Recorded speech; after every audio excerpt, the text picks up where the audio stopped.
सर्वतः कल बात हम लोगों ने देवी दुर्गा देवी जो विश्व की जगत जननी विश्वरूपा, उनके पालन पोषण और संहार की अधिष्ठात्री देवी हैं, उनका वर्णन किया। आज हम लोग ये देखेंगे कि माता का रूप जो तैयार हुआ उसका कारण क्या हुआ संसार में। दूसरे अध्याय सप्तशती में, दुर्गा सप्तशती के दूसरे अध्याय में जो महिषासुर मर्दिनी इनका प्रादुर्भाव हुआ और भगवान ब्रह्मा विष्णु महेश शंकर के तथा अन्य देवताओं के आग्रह से, निवेदन से, उन सब के मिलने से, उनके सबके अंश से उनके शरीर की रचना, फॉर्मेशन ऑफ बॉडी या पूरे उनकी सेल्स, भुजाएं, पैर, सिर आदि का निर्माण हुआ या प्रादुर्भाव हुआ और अंततः सभी देवताओं ने किस तरह से उनका यजन किया या ये कह लें उनकी महिमा गाई और उनके अस्त्र शस्त्र की व्यवस्था करी। हम लोग आज उस देवी की महिमा गाएंगे या कहेंगे और थोड़ा सा उसके बारे में चिंतन अध्ययन से अपनी बात की पुष्टि करेंगे शास्त्रों के हिसाब से। उस देवी जो सर्वत्र है उसकी उपासना सर्वतः पाणिपादन्ते सर्वतो अक्षिशिरो मुखे सर्वतः श्रवण घ्राणे नारायणी नमस्तुते। ऐसी नारायणी देवी की आराधना करने हम चल रहे हैं जो सर्वतः पाणिपादन्ते, जिसके पैर, शरीर सब जगह उपस्थित है, सर्वतो अक्षि, सब जगह उसके आँखें हैं, नेत्र हैं, सिरो मुखे और सर्वत्र उसके सिर हैं, मुख हैं, भुजाएं हैं, सर्वतः श्रवण, सर्व जगह सर्वतः श्रवण घ्राणे, सुनने की या सुगंध ग्रहण करने की, गंध ग्रहण करने की सारी व्यवस्था सर्वत्र उपस्थित। इस श्लोक से यह निश्चित होता है कि जो देवी संसार की आधारभूता है, जो नारायणी हैं, जो स्वयं नारायण के शरीर की सुशोभित करने के लिए, उनकी शोभा बढ़ाने के लिए उपस्थित हैं, वह पूरा संसार उनका रूप है। सर्वस्वरूपे सर्वेसे, सब स्वरूप हैं, सारा जगत उनका स्वरूप है, सब में वो उपस्थित है। सर्व ईसे, सर्व की ईश है, सब जगह सब देवताओं की अधिष्ठात्री हैं और सर्व शक्ति समन्विते, जो सारे शक्ति ऊर्जा का स्रोत हैं, भंडार हैं, जिनकी उपस्थिति के कारण ही कोई कार्य होता है। शरीर की शक्ति में, ऊर्जा में, मति में, चेतना में आप माता की देवताओं ने स्तुति करी है। उसमें 24-25 एडजेक्टिव उनके लिए आए हैं विशेषण, जैसे विद्या रूपेण, चेतनेस्तवीते, क्षुधा रूपेण और इस तरह से कई लगभग 25 एडजेक्टिव विशेषण माता को दिए गए हैं देवताओं की स्तुति में। उसका अध्ययन हम किसी दिन और करेंगे। लेकिन ऐसी माँ या ऐसा शरीर जो संसार में हर जगह उपस्थित है, जिसे हर जगह देखने की क्षमता है, सर्वतो अक्षि शिरो मुखे पाणिपादंते सर्वतः श्रवण घ्राणे, ऐसी देवी को हम प्रणाम करते हैं और उनके बारे में यह जानने की कोशिश करते हैं कि महिषासुर संग्राम में जो महिषासुर की सेना को परास्त करने के लिए जिस भगवती का प्रादुर्भाव हुआ,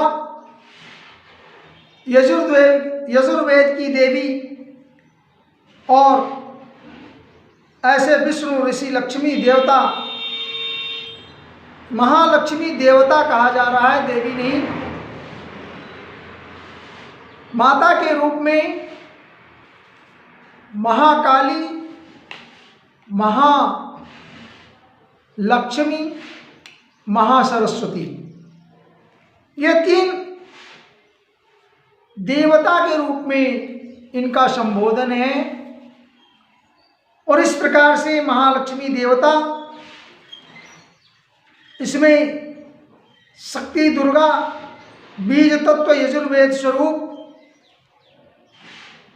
सप्तशती के द्वितीय अध्याय में माता रानी के शरीर का निर्माण या उनका देवी का जो देवताओं से या देवताओं के तेज से जिस दुर्गम शरीर, सुंदर शरीर का प्रादुर्भाव हुआ और वह महिषासुर की सेना का वध करने के लिए महिषासुर जैसे दैत्य इन द सेंस सारा नकारात्मक काम करने वाला राक्षस, हम उसे राक्षस कहते हैं, लेकिन वो असुरों का राजा, उनका राजा है, तमोगुण की प्रधानता है। ऐसे तमोगुण का नाश करने के लिए, वैसे वंशज का नाश करने के लिए माता दुर्गा का, महिषासुर मर्दनी भगवती महालक्ष्मी का हम लोग यह देख के चिंतन करके कि कैसी देवताओं की लीला है। देवता स्वयं महिषासुर से जिस समय युद्ध करते समय हजारों वर्ष तक पराजित होते रहे और ऐसा महिषासुर इंद्र को परास्त करके उनके आसन पर विराजमान होता है। ऐसे में देवता लोग ब्रह्मा भगवान, जो सृष्टि के रचयिता ब्रह्मा, जो रजुगुण से व्याप्त हैं, सृष्टि के कारक हैं, उन्होंने सृष्टि करने का उन्हें आदेश है। भगवान नारायण का आदेश, परब्रह्म का आदेश, सृष्टि करने वाले, ऐसे ब्रह्मा जी के पास सभी देवता पहुंचते हैं और उनके संकेत पर तमोगुणाधष्ट के आश्रयदाता भगवान शंकर, ये लोग मिलकर के सभी देवता, भगवान विष्णु जो पालन करता है संसार के, पास पहुंचते हैं और यह प्रसंग रखते हैं महिषासुर का अत्याचार संसार में बढ़ा हुआ है, जिसे समाप्त करने के लिए देवताओं के पास शक्ति नहीं है और ऐसी शक्ति का प्रादुर्भाव करने के लिए ही देवताओं ने अपने संयुक्त तेज को, बात समझने की कोशिश करें यहाँ थोड़ा, माता दुर्गा का या महिषासुर मर्दिनी माता भगवती का प्रादुर्भाव किसी एक दो रूपों का अंश नहीं, अर्थात या किसी एक दो जनरेशन की बात नहीं, स्वयं सभी देवता, जिसमें कि ब्रह्मा विष्णु महेश के अलावा इंद्र रुद्र मरुत सभी देवता मिलकर के, यहाँ तक कि जल धरती,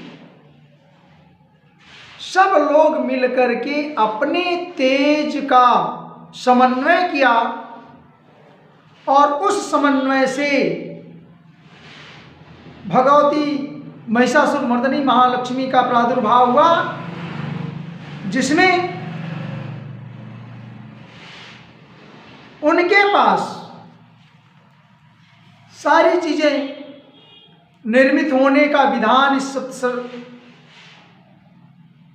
सप्तशती में दूसरे अध्याय में दिया गया है। भगवान स्वयं महिषासुर से लड़ने के लिए अकेला कोई देवता सक्षम नहीं था। ऐसे स्थिति में एक दूसरे के समन्वय से, प्रार्थना से, आग्रह से, निवेदन से एक ऐसा शरीर कंपोजिट होता है, उसका ऐसा संगठन बनता है जिसमें संपूर्ण देवताओं के शरीर से प्रकट हुआ तेज एकत्रित हो करके और जिसमें शंकर भगवान के तेज से उपस्थित देवी का जो मुख प्रकट हुआ, भगवान भोलेनाथ का मुख, और यमराज के तेज से बाल, विष्णु भगवान के तेज से भुजाएं, चंद्रमा के तेज से दोनों स्तन, इंद्र के तेज से कमर, वरुण के तेज से जंघा, पिंडली और पृथ्वी के तेज से स्तनों का प्रादुर्भाव हुआ। ब्रह्मा के तेज से दोनों चरण, सूर्य के तेज से उनकी अंगुलियां, वसुओं के तेज से हाथ की अंगुलियां और कुबेर के तेज से नासिका, नाक। इस प्रकार देवी के दांत, ये प्रजापति के तेज से और अग्नि के तेज से नेत्र, भौहें संध्या और वायु के तेज से कान उत्पन्न हुए। इसी प्रकार अन्यान्य देवताओं के कंपोजिशन से, एकत्रित होने से, उनके तेज के इकट्ठा होने से उस महालक्ष्मी महिषासुर मर्दिनी के शरीर का संगठन तैयार होता है। इसी प्रकार आगे माता को सुसज्जित करने के लिए अनेक अनेक तरह से जो साधन दिए गए, घंटा, धनुष, तलवार, कृपाण जो आप कहते हैं, चक्र, फरसा आदि भी देवताओं के संगठन सदेवताओं के द्वारा प्राप्त हुआ, जिसमें भगवान शंकर ने अपने पिनाक से शूल निकाल कर दिया, विष्णु ने चक्र, वरुण ने शंख भेंट किया, अग्नि ने उन्हें शक्ति दी, वायु ने धनुष बाण से भरे हुए तरकस प्रदान किए और सहस्त्र नेत्र वाले देवराज इंद्र वज्र से वज्र को उत्पन्न किया और ऐरावत हाथी का घंटा माता को प्रदान किया। यमराज ने कालदंड, वरुण ने पास, प्रजापति ने स्फटिक की माला और ब्रह्मा जी ने कमंडलू भेंट किया। इस प्रकार से हमने ये देखा कि देवी की सारी आयुध जो औजार की फैक्ट्री है कह लें, लड़ने के साधन हैं, जो निर्मित है संहार के लिए। आज के समाज में भी हमारे साधन हैं, लेकिन उसका दुरुपयोग है। परंतु हम समय जिस कंपोजिशन, जो महादैत्य महिषासुर के मर्दन के लिए जो स्वरूप का कंपोजिशन बना संसार में, उसमें सारे अस्त्र शस्त्र सभी देवी देवताओं से मिल करके मिले, या हम कह लें कि उनको लड़ने के लिए एक एकत्रित फौज तैयार करी गई। और उस फौज में आज की सेना की तरह अगर हम समझें तो बहुराष्ट्रीय सेना की तरह कहीं से कुछ, कहीं से कुछ, कहीं से कुछ, कहीं से बम, कहीं से पिस्टल, कहीं से तोपें, कहीं से रॉकेट, कहीं से रडार। अगर हम इस आधुनिक युग में उपस्थित ब्रह्मांड की बात छोड़ करके अपने विश्व में उपस्थित कलिकाल के प्रभाव में आती हुई देश की सेनाओं को एकत्रित करके कहें तो कुछ ऐसा विचार कर सकते हैं कि उस समय भी महिषासुर जैसे महान दैत्य के संहार के लिए माता ने, या माता के रूप और संगठन बनाए गए, और यह कंपोजिशन जो एक विशेष तमोगुण का नाश करने के लिए संसार में प्रादुर्भाव जिसका हुआ, इनकी कथा दूसरे अध्याय में सप्तशती में दिया गया, जिसका आप अध्ययन करें और कहीं कहीं माध्यमों से सुनें। अब हम बात करते हैं कि जो माता है उसके गुणों में वह माँ जिसकी कल बात हुई थी, विश्व बीजम परमाशि माया, अर्थात ऐसी परमाया जो विश्व के कारणभूता है, सर्वस्वरूपा सर्वभूता, धायत्री सबकी जगत की विश्वाधारम। देखिए थोड़ा सा अंतर यहाँ है कि माता का निर्माण होता है, कंपोजिशन बनता है, ये विश्व की कारणभूता है, विश्व को धारण करने वाली हैं, जबकि भगवान विष्णु को ध्यान करने के लिए उनके श्लोक में ऐसा आता है, विश्वाधारम गगन सदृशम मेघवर्णम शुभांगम लक्ष्मीकांतम कमल नयनम निगम्यम। तो विश्वाधारम भगवान विष्णु को कह रहे हैं। यहाँ विश्व को धारण करने वाली, विश्व का आधार, बेस, जो फॉर्मेशन है वो माता का रूप है। आपको डाउट न हो इसलिए कि माता विष्णु का रूप है या विष्णु माता की रूप है। जगत जननी जो जगत को पैदा करती हैं, विश्व बीजम नहीं विश्व बीज धारेती, ऐसा धारण करने वाली ये जो संगठन बना देवताओं के एकत्रित होने से, यह एक संगठन मात्र है, सबकी ऊर्जा का समन्वय रूप है, न कि यह सिंगल विष्णु ब्रह्मा विष्णु महेश हैं या देवता हैं, बल्कि उनके संयुक्त कंपोजिशन है। और इसीलिए उन्हें शक्ति स्वरूपा कहा गया,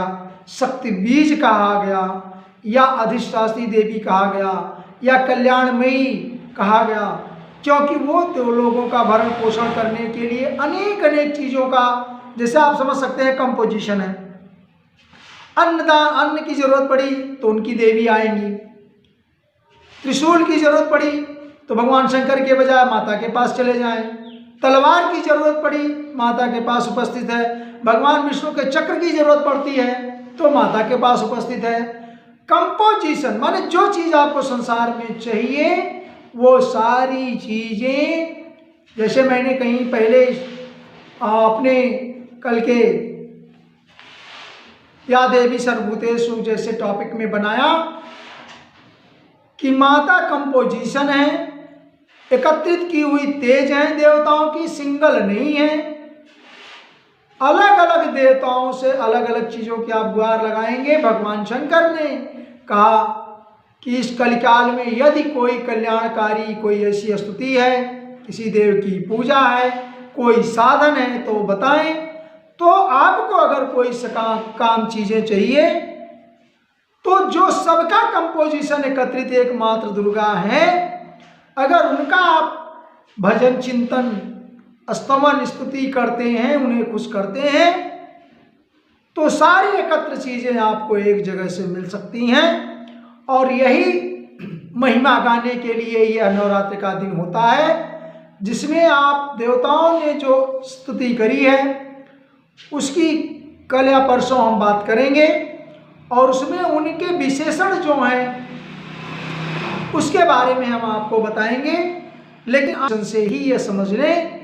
कि अगर आपको कोई चीज़, संसार की चीज़ चाहिए, वस्तु चाहिए, जिसकी कामना आप करते हैं, तो उसके लिए आप सर्वे से सर्वस्वरूपे सर्वस्वरूपे सर्वे से सभी रूप में जो उपस्थित है उनका आराधना करें, उनका कल्याण, उनका पूजन करें और अपना कल्याण मांगे। नमस्त जगत व्यापिके विश्वरूपी, ऐसी देवी जो जगत व्याप है, जगत व्यापा है, विश्व रूप है, विश्व को अपने में समाहित करने वाली है, जो अनाथस्य दीनस्य तृष्णातुरस्य, जो अनाथ हैं, दीन हैं, तृष्णा से परेशान हैं, ईर्ष्या से जलन से भरे हुए हैं, भयात्रस्त भयार्थ जो भय से ग्रसित हैं, भीतस्य मोह से, बुद्धिस्य जिनको बुद्धि और विज्ञान से, ऐसे लोगों की कल्याण के लिए, ऐसे लोगों के परम गति के लिए आपकी आवश्यकता है और आप हैं। ऐसे माता जगत तारिणी निस्तार बीजम या बीज स्वरूपा आप माता विद्या रूपेण, समस्त विद्याएं जिनके अंदर हैं, कोई branch physics chemistry biology Sanskrit Hindi नहीं, समस्त विद्या विद्या रूपेण संस्थिता और महासरस्वती जिन्हें हम विद्या देवी के नाम से जानते हैं, उन माता तीन रूपों में जिन्हें हम महासरस्वती, महादेवी या महालक्ष्मी और महाकाली, तीनों के समन्वय का संकल्प करते हैं। तो समस्त विद्याएं भी तरह तरह जो महासरस्वती हैं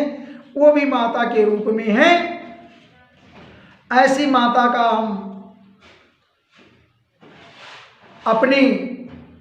ब्रह्मांड और देवताओं ने स्तुति करी, कहा कि विद्या रूपेण संस्थिता या देवी सर्वभूतेषु विद्या रूपेण संस्थिता, नमस्तस्यै नमस्तस्यै नमस्तस्यै नमो नमः। Complete composition of knowledge. अब ज्ञान विज्ञान की देवी सरस्वती भी उस अंश में है। इसी तरह से शरणागत दीनार्थ परित्राणाय परायणे, माता को तीसरे श्लोक में संभवतः या चौथे में, सप्त श्लोकी दुर्गा में यह लाइन आती है, शरणागत दीनार्थ, जो शरणागत हैं, जो दीन हैं, उनके अधिष्ठात्री, परित्राण जो त्रास हैं, त्राण हैं, जो मुश्किलें हैं संसार में, परित्राण परायणे सर्वाश्रया हरे देवी, उनकी सबकी पीड़ा दूर करने वाली माता,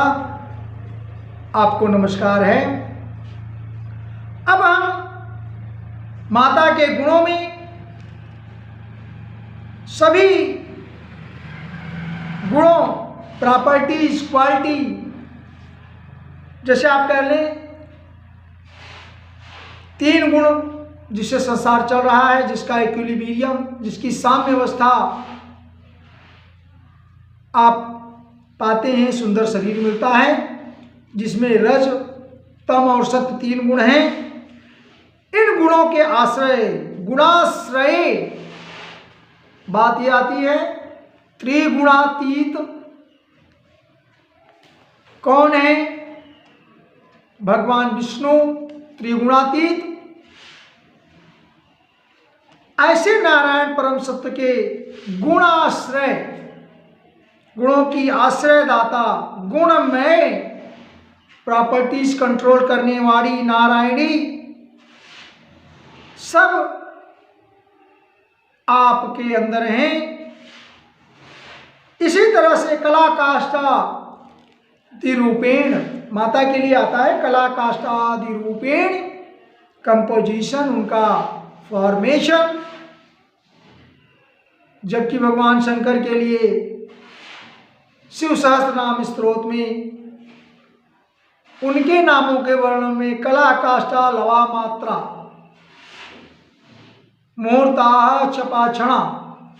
विश्व क्षेत्रम प्रजा बीजम लिंगमाद्यस्त निर्गम, ये भगवान शंकर के लिए विशेषण है। उस विशेषण में उनके आश्रय में भी माता के लिए गुणाश्रय, गुण में कला काष्ठादि रूपेण सृष्टि स्थिति विनाशाना शक्ति मूर्तये सनातनी, ऐसी माता जो इन सब गुणों से, सारे कंपोजिशन से एकत्रित हैं, एकत्रित हैं, वह एक समन्वय रूप आदि शक्ति स्वरूपा जगत जननी माता का है। ऐसे संगठन, ऐसे कंपोजिशन को पूरा संसार नमन करता है और हम उनके इन रूपों को जान के नतमस्तक होते हैं। इसी तरह से माता के सारे आयुध, शंख, चक्र, गदा, सांगर, धर्मा, ये सारी चीजें और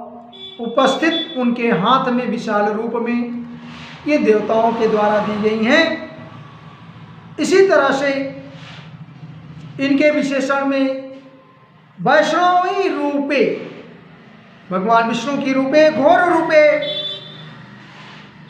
बराह था पृथ्वी के उद्धार के लिए, वह भी माता के विशेषण में आता है। बराह रूप धारिणी, यही नहीं, नृसिंह भगवान, भक्त प्रहलाद, हिरण्याकश्यप के प्रसंग में इसमें पुनः नृसिंह रूपे गणो ग्रीण या धारिणी त्रैलोक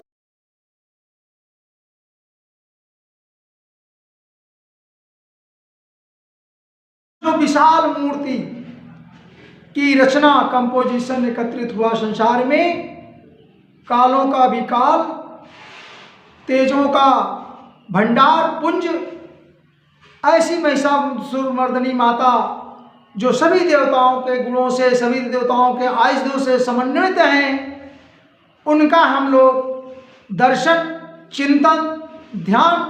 करें और इनके करने से समस्त लोगों का आशीर्वाद प्राप्त आपको होता है, सारे काम सफल होते हैं और अंततः मोक्ष की प्राप्ति होती है। तो ऐसी तारा देवी की आराधना करने के लिए आप तत्पर रहें। जय श्री कृष्ण।